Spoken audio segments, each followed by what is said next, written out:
Bonjour à tous.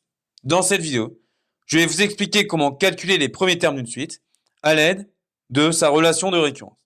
Donc ici, nous allons considérer la suite UN de premier terme U0 égale à 2 et tel que pour tout entier naturel n, on est U indice n plus 1 égale à moins 2 fois U indice n plus 4 fois n.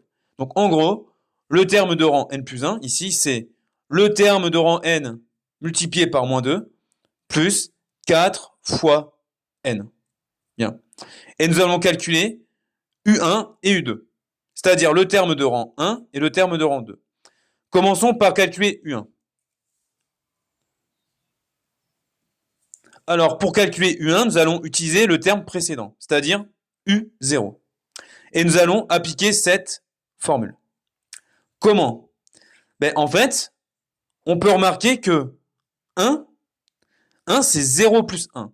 Donc U indice 1, on peut dire que c'est U indice 0 plus 1.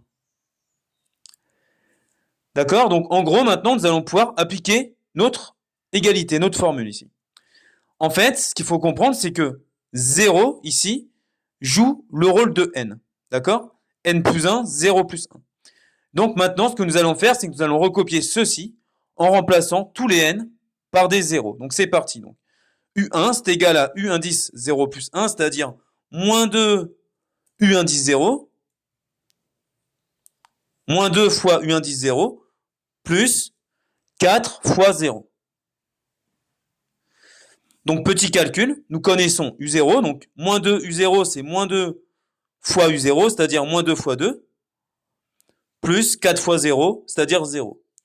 Ce qui nous fait donc moins 4. Donc U1 vaut moins 4.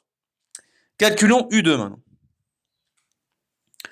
Même chose, nous allons appliquer cette formule-là. En remarquant que U indice 2, 2, qu'est-ce que c'est 2 déjà? 2, c'est 1 plus 1. Donc on peut dire que U indice 2, c'est égal à U indice 1 plus 1. Et donc, nous allons maintenant appliquer la relation de récurrence, ici. En remplaçant cette fois-ci n par 1, puisque 1 joue le rôle de n, ici. Donc, U indice 1 plus 1, ça va donner moins 2 U indice 1 plus 4 fois 1.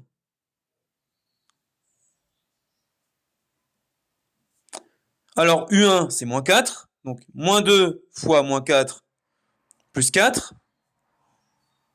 Donc, ce qui fait donc 8 plus 4. Et au final, U2 est égal à 12.